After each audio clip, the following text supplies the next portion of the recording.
Kicked out at 16, I built a secret dugout on my grandfather's land and sealed the entrance. 2 years later, on the day I aged out of the system, I went back. What I discovered there wasn't just about survival. It was about a debt I never knew he owed, and a choice that would define the rest of my life. This is that story, and if you've ever felt lost, like the world had already decided who you were, then stick around. Hit that subscribe button, because these are the stories we need to share. The day I turned 18 felt less like a birthday and more like an eviction. There was no cake, no party, just a black trash bag half filled with my life and a thin manila envelope clutched in my hand. Mr. Evans, the director of the Northgate Youth Residence, stood by the door, his posture a familiar mix of institutional pity and bureaucratic impatience. He'd been my case manager for the last 2 years, since the day they'd found me. He cleared his throat, a dry, rustling sound that always preceded bad news or unwelcome advice. "Leo," he said, adjusting his tie, "the bus pass is in there, and the address for the shelter. You check in by 6. I nodded, not trusting my voice. The linoleum floors of the entryway, polished to a sickening gleam, reflected the flat, gray light of a February morning. For 2 years, this place had been my entire world. 2 years of scheduled meals, mandatory group therapy, and the constant low-grade hum of other people's trauma. It was a cage, but it was a predictable cage. Now the door was open. Freedom felt a lot like falling. "There's one more thing," Mr. Evans said, ducking back into his office. He returned with a cardboard box, sealed with yellowing tape. It was about the size of a milk crate, and it looked heavy. "This was in storage, belonged to your grandfather. It's legally yours now." He set it down at my feet with a soft thud. My breath caught in my throat. Gramps.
He probably had me pegged for failure.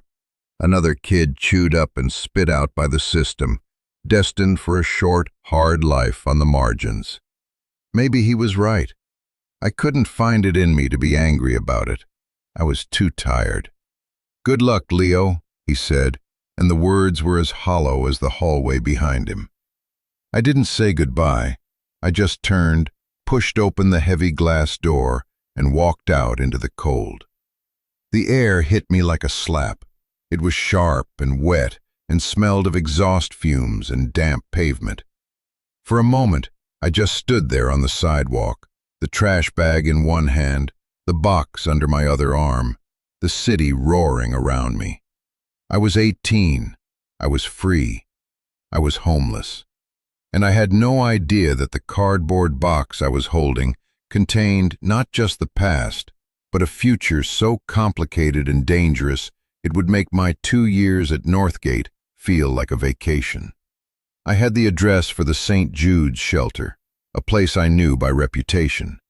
It was a roof, but not much more. I spent the bus ride across town with the box on my lap, my fingers tracing the faded ink of my name. The bus was crowded, steamy, full of people either heading to jobs they hated or coming home from night shifts, their faces etched with a weariness I recognized. I felt invisible among them, just another ghost haunting the city's arteries. The shelter was exactly what I'd expected. A cavernous room filled with rows of metal-framed bunks, the air thick with the smell of disinfectant and despair. A tired-looking woman at the intake desk handed me a thin blanket and a pillow that felt like it was stuffed with old rags. She pointed me to an empty top bunk in the far corner. "Lights out at 10, no exceptions," she said, her voice flat. "Breakfast is at 6. If you miss it, you miss it." I nodded, found my designated bunk, and shoved the trash bag under it. But the box I kept with me. I climbed onto the squeaking mattress and sat with my back against the cold brick wall, pulling the box onto my lap. It was my only real possession, the only tangible link to a life before Northgate.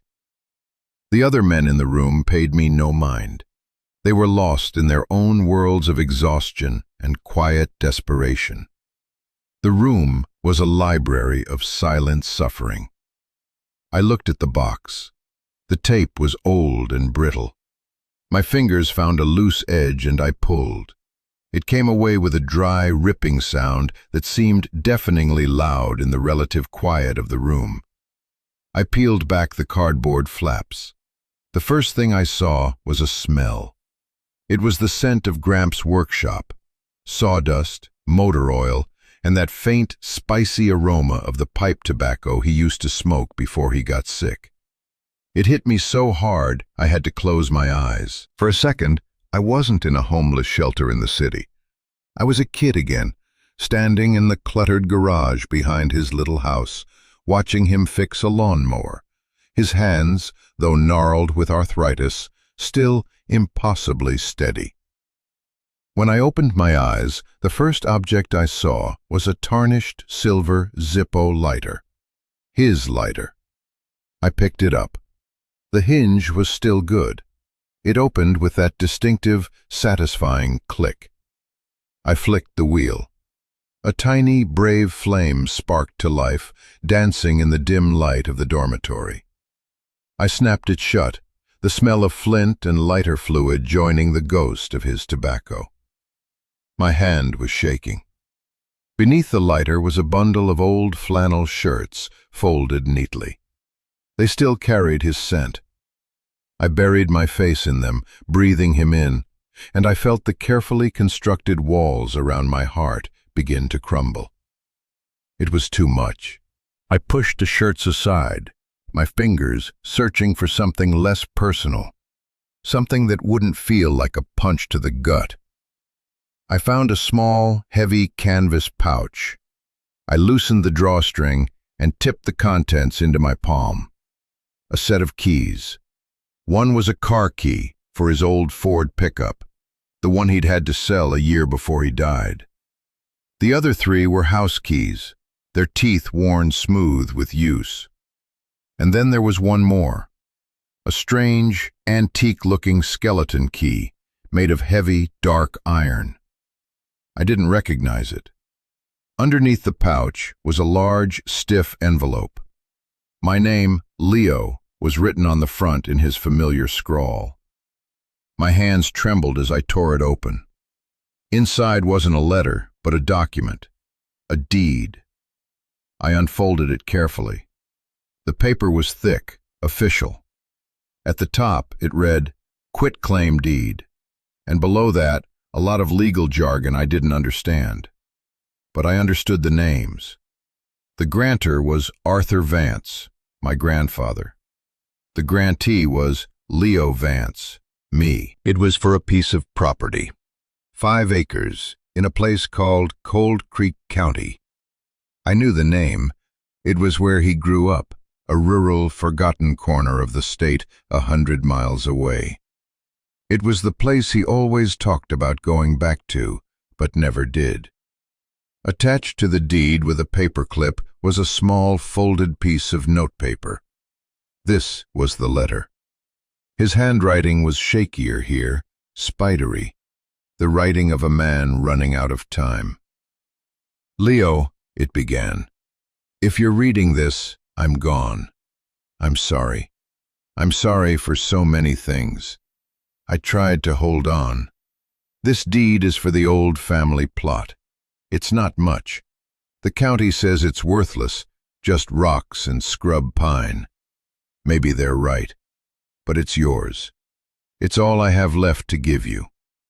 Remember the fort we talked about building? The one up on the ridge? Maybe you can still build it. Be safe, kid. I love you. Gramps." A fort. We'd never talked about a fort. We'd talked about a lot of things. Fishing, fixing engines, the time he saw a black bear on the side of the road. But never a fort. The note felt off, incomplete, like a message with a hidden meaning I was supposed to understand. Worthless. The word echoed in my head.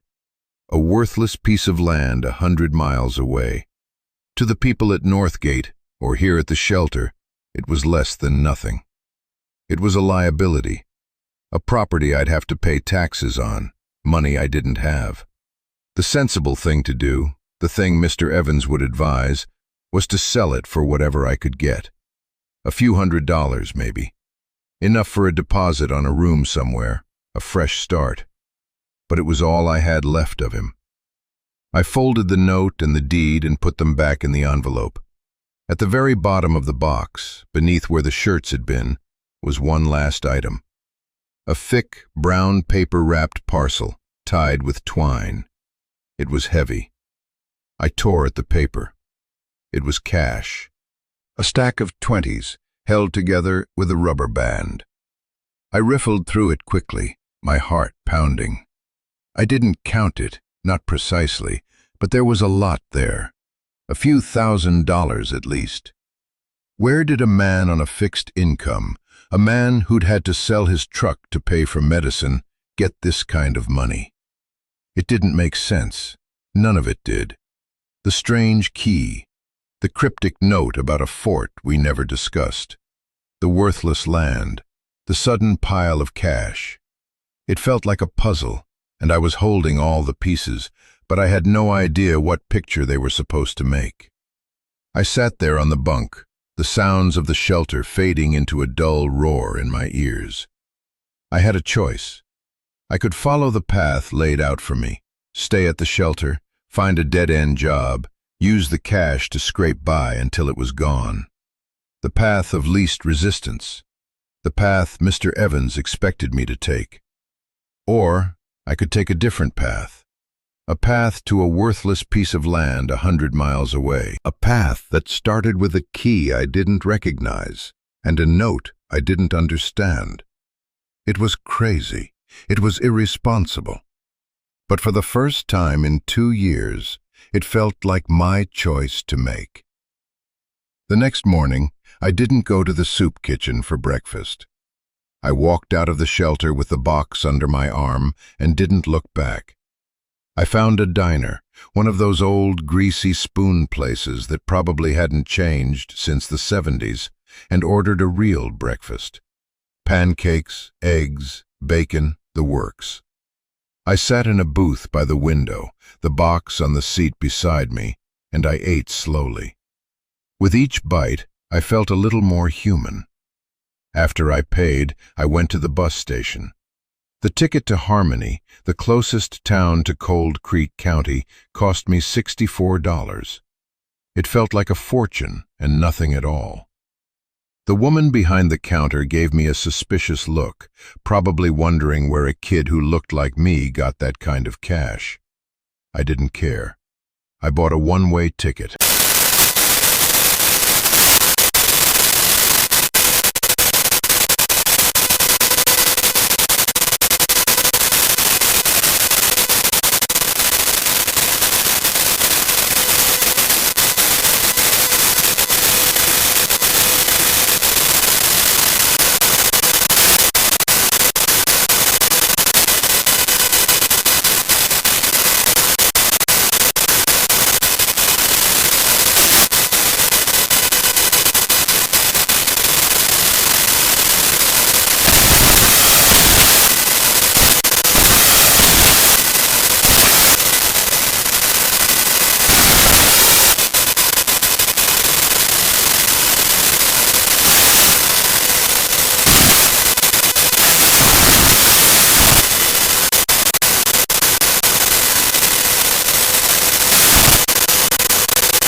Unless the worthless land on the deed was that same piece of land.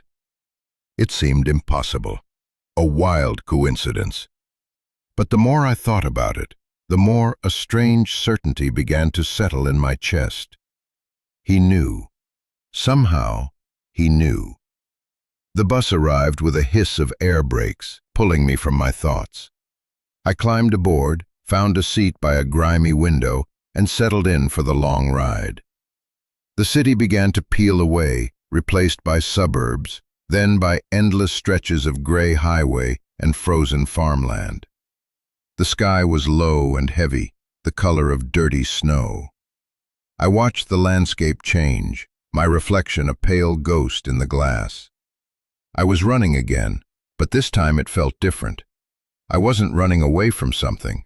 I was running toward it, toward a worthless piece of land, a secret dugout, and the answer to a puzzle my grandfather had left behind.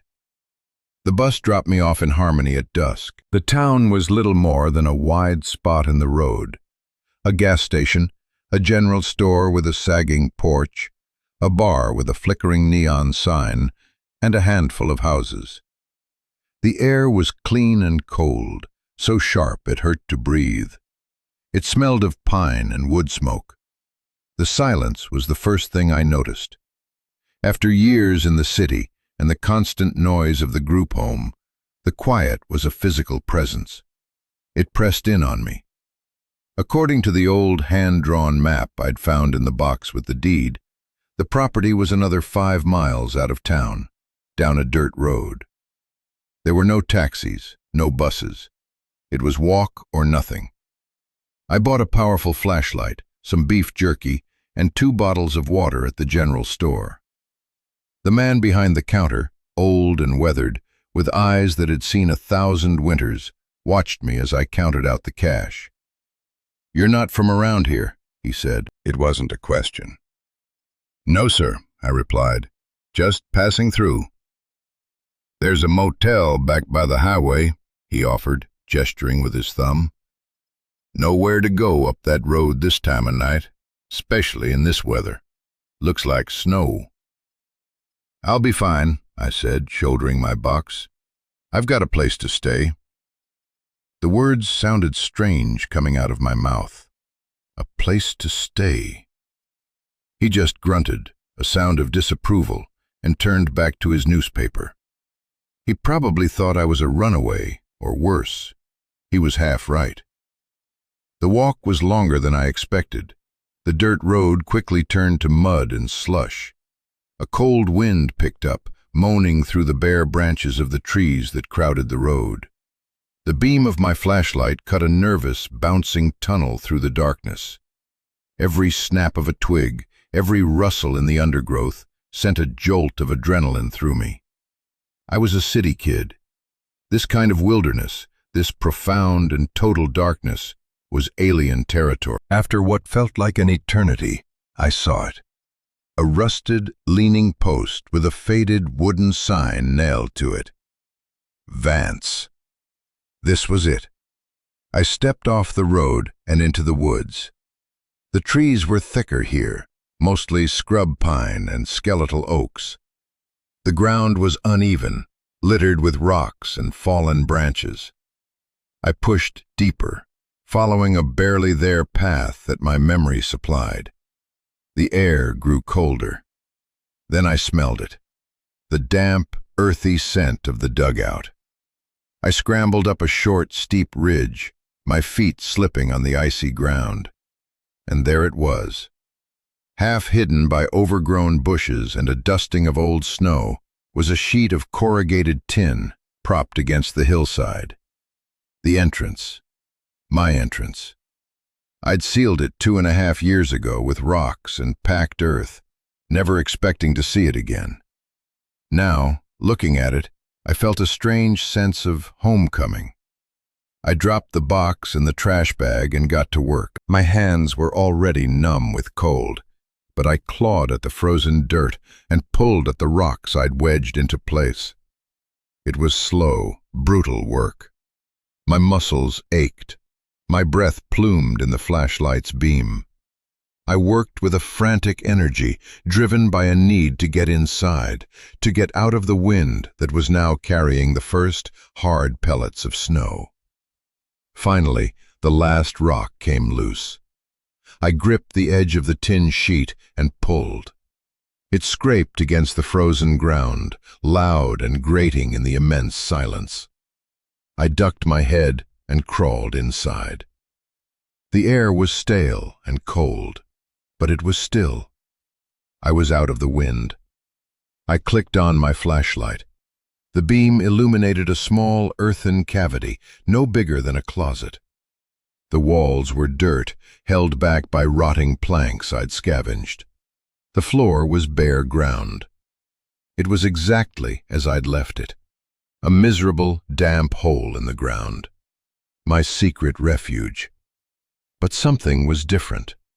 Against the back wall, something that hadn't been there before. It was a military-style footlocker, made of dark green metal, with heavy latches on the front. And sitting on top of it was a thermos and a small, sealed plastic container. My heart hammered against my ribs. I crawled over to it. I touched the footlocker. It was cold and solid. He had been here. After I left, he had found my secret place, and instead of being angry, he had added to it. He had left this for me. I unscrewed the cap of the thermos. A faint wisp of steam rose from the opening. I sniffed it. Coffee. Still warm. It was impossible. I picked up the plastic container. Inside were 2 sandwiches wrapped in wax paper. Ham and cheese on rye. His favorite. My favorite. My hands were shaking so badly I could barely hold the flashlight steady. How could it still be warm? Who could have possibly put it here? It made no sense. It felt like a ghost story. It felt like a trap. I backed away from the footlocker, my mind racing. Had someone followed me? Was the store owner right? Was someone watching me right now? I scrambled back to the entrance and peered out into the darkness. The snow was coming down harder now, thick flakes swirling in the beam of my flashlight, erasing the world. There was nothing out there but the woods and the storm. I retreated back into the dugout, my back against the damp earth wall, my eyes fixed on the impossible, warm thermos. I sat like that for a long time, listening to the sound of my own breathing and the soft, steady whisper of the wind outside. The cold began to seep into my bones. Finally, driven by a logic that defied fear, I decided that being poisoned was better than freezing to death. I picked up the thermos and took a sip. It was hot, strong, and sweet, just how he used to make it. The warmth spread through my chest, a small miracle in the frozen darkness. I ate one of the sandwiches. It was fresh. The bread was soft. I was too confused and exhausted to question it anymore. I just ate. After I finished, I turned my attention back to the footlocker. There was no lock on it, just the 2 heavy latches. I took a deep breath, and I flipped them open. They made a loud metallic clank. I lifted the heavy lid. The flashlight beam fell inside, and I saw what my grandfather had truly left for me. It wasn't just a worthless piece of land. It was a war chest. The top layer was filled with more cash. Not 20s this time, but hundreds. Bundles and bundles of them, neatly stacked. There had to be tens of thousands of dollars. Beneath the money, there were documents. Thick folders full of papers, maps, geological surveys, and legal correspondence. And on top of the folders was a thick, leather-bound journal. I picked it up. It felt heavy, important. I opened it to the first page. The date was from 2 years ago, just a few weeks after I had been taken to Northgate. It was my grandfather's handwriting, but it was firm and clear. not the shaky scrawl from the note with the deed. This was the writing of a man with a purpose. "Leo is gone," the first entry began. "They took him. They said it was for his own good, that he was a danger to himself. Maybe they're right. The boy is lost, and it's my fault. I got sick, I got weak, and I let him drift. But they're wrong about one thing. This isn't the end of his story. It's the beginning. I'm going to make sure of it. The bastards at Consolidated Minerals think they've won. They think the old man is finished. They think they can steal this land, our land, for pennies on the dollar. They don't know what's under it, and they don't know me." I read on, huddled in the cold dirt, the flashlight beam trembling in my hand. For hours, I read. I read about a protracted, secret legal battle my grandfather had been fighting for years against a powerful development company, Consolidated Minerals. They wanted his land. They'd been trying to get it for a decade, first with low-ball offers, then with intimidation, then with legal maneuvers designed to bury him in debt and paperwork. I read about the land itself. The county assessment was a lie, a fiction my grandfather had carefully maintained. The worthless plot of rocks and scrub pine was sitting on top of one of the purest lithium deposits in the state. The geological surveys in the box confirmed it. It was a potential gold mine, a resource critical for batteries, for technology, for the future. Gramps knew it, and Consolidated knew it. The letters and legal documents painted a grim picture. He'd poured all his money, his savings, his retirement into fighting them. He'd sold his truck. He'd taken out a second mortgage, and when that wasn't enough, he'd done something desperate. He'd borrowed money from a man named Silas Richter. The name sent a chill down my spine. I'd heard it whispered back in the city. Richter wasn't a banker. He was a loan shark, a predator who operated in the shadows, known for his brutal enforcement methods. Gramps had borrowed $50,000 from him, a last-ditch effort to pay his lawyers to file a crucial injunction. It was a deal with the devil. He won the injunction. He'd temporarily stopped Consolidated in their tracks. But the victory had cost him everything. The stress, the fight, the debt. It broke his health. The last few entries in the journal were written in the same shaky hand as the note. He knew he was dying. He knew the debt to Richter would fall on whoever inherited the land. And he knew Consolidated was just waiting, circling like vultures, for him to die. So he made a plan. A desperate, brilliant, crazy plan. He'd legally signed the land over to me, a minor in state custody. It was a move that tied the property up in legal knots, making it almost impossible for Consolidated or Richter to seize it until I turned 18. He used the last of his strength and the last of Richter's money, not just for lawyers, but to prepare this place. He found my dugout, my secret hideout, and he turned it into a safe, a time capsule. He knew I'd be lost when I got out. He knew I'd have nothing. So he left me everything. The money, the proof, the story, and the choice. A note near the back of the journal, dated just a week before his death, laid it out. "Leo, there's enough cash here to pay off Richter. You could do it. Sell the land to Consolidated for their last offer. They'll offer $500,000, maybe more, just to make it go away. And walk away. You'd be free. You'd have a new start, and no one could blame you. God knows you deserve it. Or you can fight. The evidence is all here. Their illegal pressure tactics, the falsified environmental reports, everything you need to expose them. It won't be easy. They will fight back, and they don't fight fair. And Richter will still want his money. It's the harder path, son. I can't ask you to take it. I have no right. All I did was leave you a mess. But this land, It's been in our family for 100 years. It's more than just rock and dirt. It's our story. Whatever you choose, I'll be proud of you. Just be safe. I closed the journal. The flashlight was growing dim. The dugout was pitch black outside its weak beam. The snow-laden wind howled over the entrance. I was sitting on a fortune. And a time bomb. I thought about the fresh sandwiches and the hot coffee. It wasn't a ghost. My grandfather had a few friends left in Harmony, old-timers who hated Consolidated as much as he did. The man at the general store. He must have been one of them.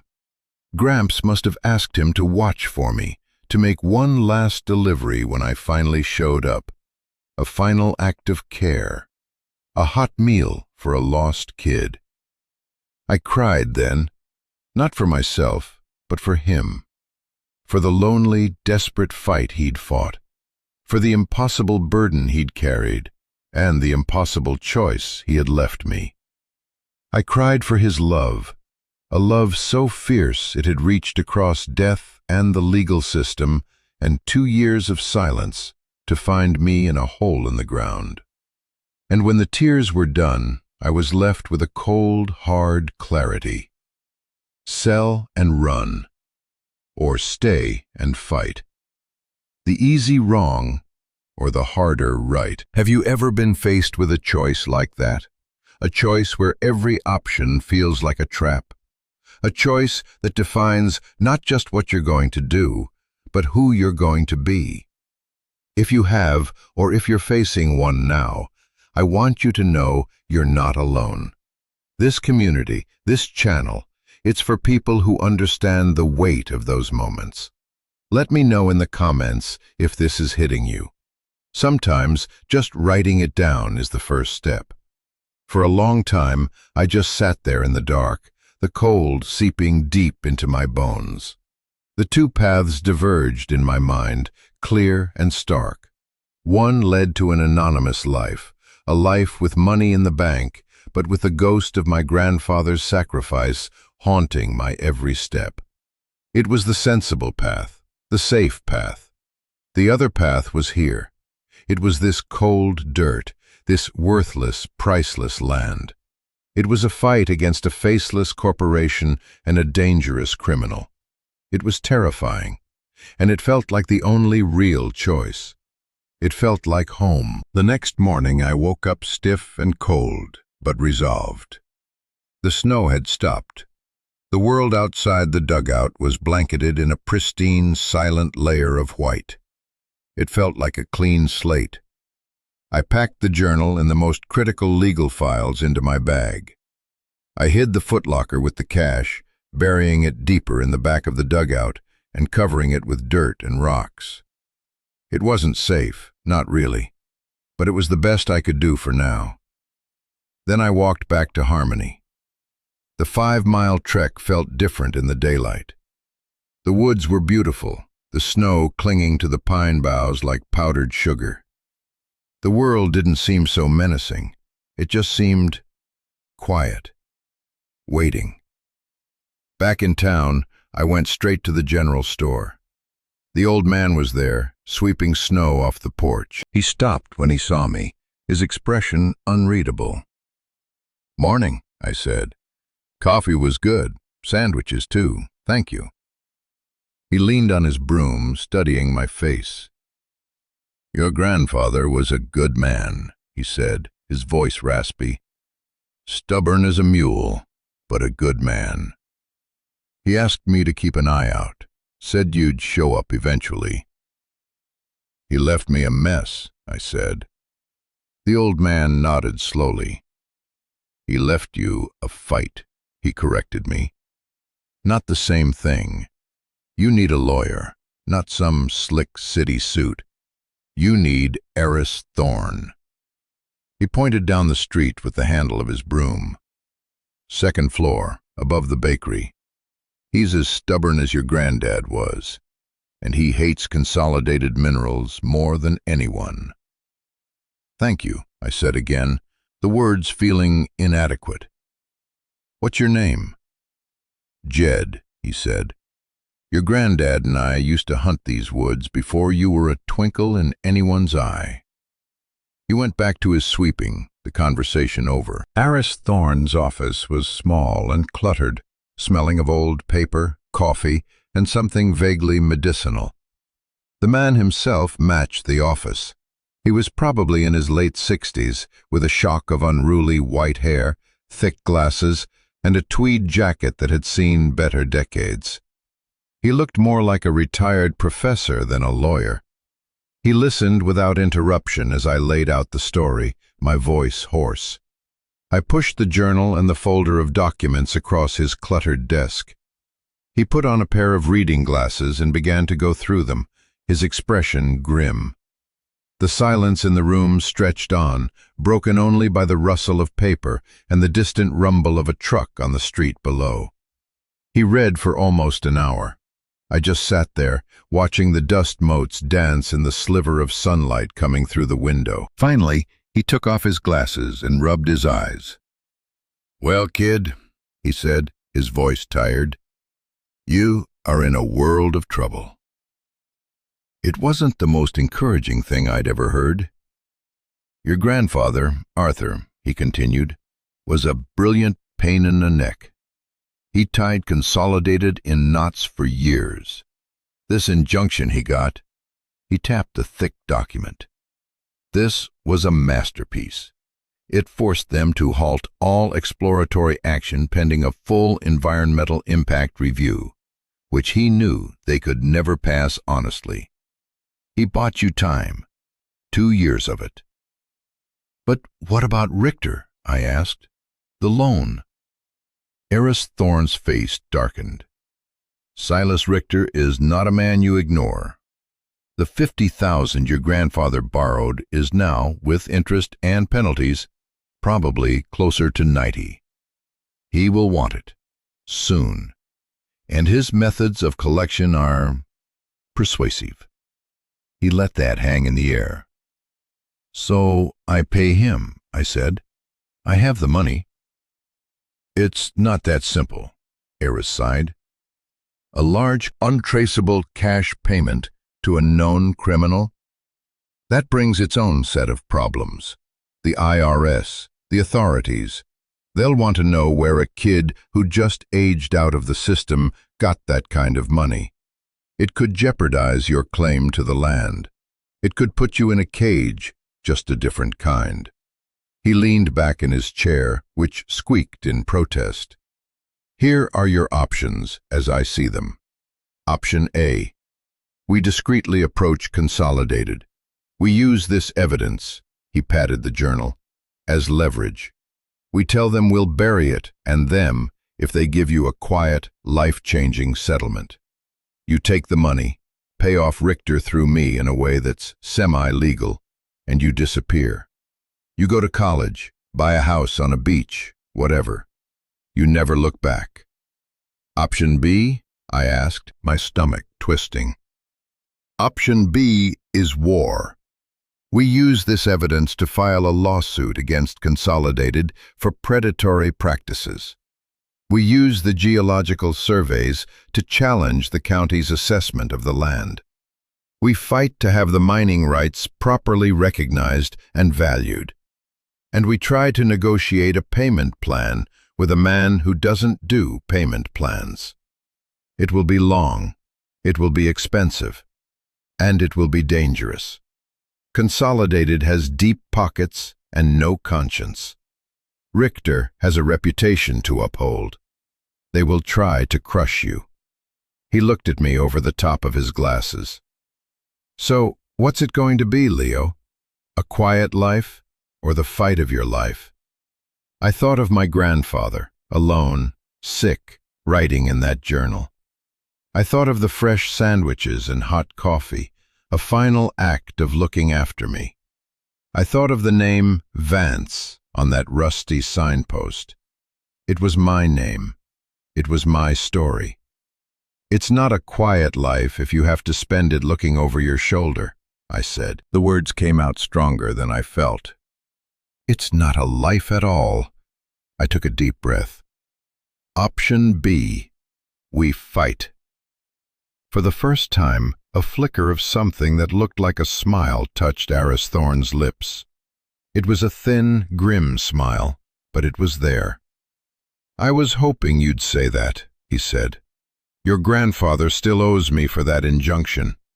Let's go make those bastards pay for it." And so it began. The first step, Aris explained, was to establish residency. I couldn't be a ghost living in a hole in the ground. I needed an address. I needed to exist. He helped me use a small portion of the cash to rent a tiny, run-down cabin on the edge of town. It wasn't much, but it had a bed, a wood stove, and a door that locked. It felt like a palace. The next step was dealing with Silas Richter. Aris's plan was audacious. We wouldn't hide.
It was like being weighed and measured by a butcher.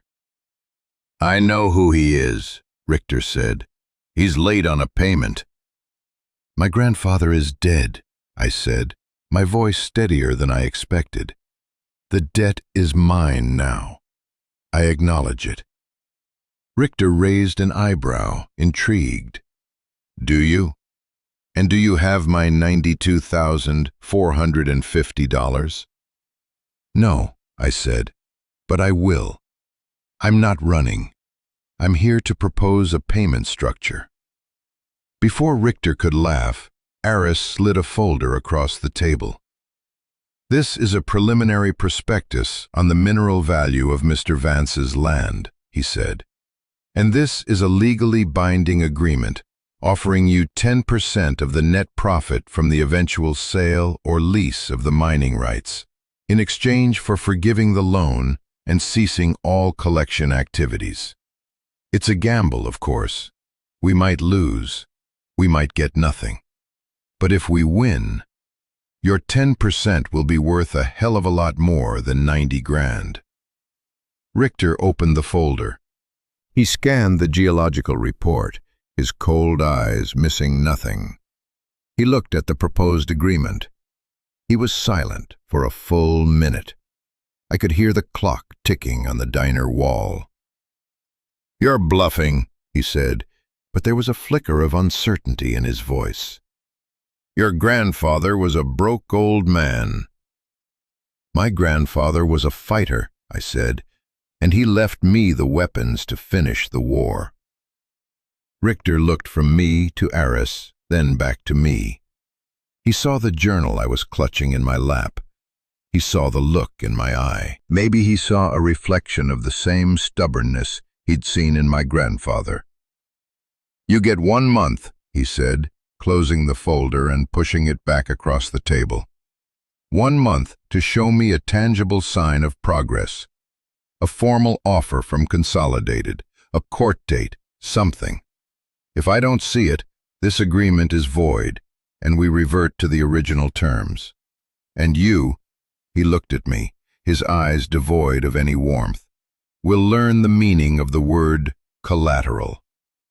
He stood up, adjusted his suit jacket, and walked out of the diner without another word. I let out a breath I didn't realize I'd been holding. My shirt was soaked with sweat. "Well," Eris said, taking a sip of water, "that went better than I expected. He didn't have us killed." That was his idea of a joke, a very, very dry one. The work that followed was a grind. It wasn't a dramatic courtroom showdown. It was a war of paper. Eris filed the lawsuit against Consolidated Minerals. We spent days in his office and nights in my cabin, poring over my grandfather's documents, organizing evidence, preparing affidavits. I learned more about property law, mineral rights, and corporate malfeasance than I ever thought possible. I wasn't just a kid anymore. I was a plaintiff. I was an active participant in my own fate. While Eris handled the legal front, I handled the land. I spent every spare moment up at the property. I cleared brush. I repaired the old path. I made the dugout more livable, reinforcing the walls, building a proper bunk, and installing a small wood stove I bought from Jed at the general store. It was hard physical labor. It left my body aching, but it cleared my head. With every swing of the axe, with every shovelful of dirt, I felt like I was reclaiming something, not just the land, but myself. I started talking to people in town, to Jed, who would tell me stories about my grandfather, to the woman at the bakery, who would slip me an extra pastry and ask how Eris was doing, to a handful of other old-timers who remembered the Vance family and hated what Consolidated was trying to do to the county. They were small connections, fragile threads, but they started to weave a net of community around me. I wasn't just Arthur Vance's grandson anymore. I was Leo, that kid trying to save the old Vance plot. 2 weeks after the meeting with Richter, a black SUV with tinted windows rolled up to my cabin. A man in an expensive suit got out. He wasn't from around here. He was from Consolidated. He didn't give me his name. He just handed me a briefcase. "Our final offer," he said, his voice smooth and corporate. $1.5 million. For the land, the mineral rights, and a non-disclosure agreement that says you never mention any of this again. The offer is good for 24 hours. He got back in his SUV and drove away, leaving me standing there with a briefcase that felt like it weighed 1,000 pounds. $1.5 million. It was an astronomical sum. It was a ticket to anywhere. It was everything I had never had. It was the easy wrong, gift-wrapped. I took the briefcase to Eris. He looked at the offer, then at me. "It's a lot of money, Leo," he said quietly. "No one would blame you." I thought about my grandfather's journal. This land, it's our story. I thought about Jed and the people in town. I thought about the promise I'd made to myself in that cold dugout. "They think they can buy our story," I said. "They think they can just erase it." Eris nodded. "So what do you want to do?" "Tell them to go to hell," I said. The smile he gave me this time was genuine. It was the smile of a man who had found a fellow soldier. The fight wasn't over. In fact, it had just begun. The lawsuit would drag on for months, maybe years. Consolidated wouldn't give up easily. Richter was still a shadow in the background, a debt waiting to be paid. But something fundamental had shifted. I wasn't a victim of my circumstances anymore. I wasn't the lost kid from the group home. I was standing on my own 2 feet, on my own land, fighting my own battle. I had a home. Not just the cabin or the dugout, but the entire 5 acres of rock and scrub pine. It was mine. My responsibility. My legacy. I stood on the ridge, the same ridge where I dug my first desperate shelter, and looked out over the valley. The winter sun was low in the sky, casting long shadows across the snow. The air was cold and clean. I thought about the 2 years I'd spent in the system, feeling like a ghost, a file in a cabinet. The world had tried to tell me a story about who I was, a troubled kid, a lost cause, a statistic. But they were wrong. My grandfather had left me the tools to write a different story, and I was just getting started. This journey taught me that inheritance isn't always about money. Sometimes you inherit a struggle. Sometimes you inherit a responsibility to do the right thing, even when it's the hardest thing. Home isn't just a place you're given, it's a place you fight for. It's a place you build, with your own 2 hands and your own choices. It's the story you decide to live. My story is far from over. The legal battles continue. The future is uncertain. But for the first time in my life, I feel like I'm exactly where I'm supposed to be. I'm no longer just surviving. I'm building. And that has made all the difference. Thank you for listening to my story. If it resonated with you, if you've ever had to fight for your own story or redefine what home means to you, please share your experience in the comments below. I read every single one. These stories matter. Our stories matter. Don't forget to subscribe and join our community, a place for people who know that the hardest paths often lead to the most beautiful destinations. You are not alone in your fight, and sometimes that's all we need to hear to keep going.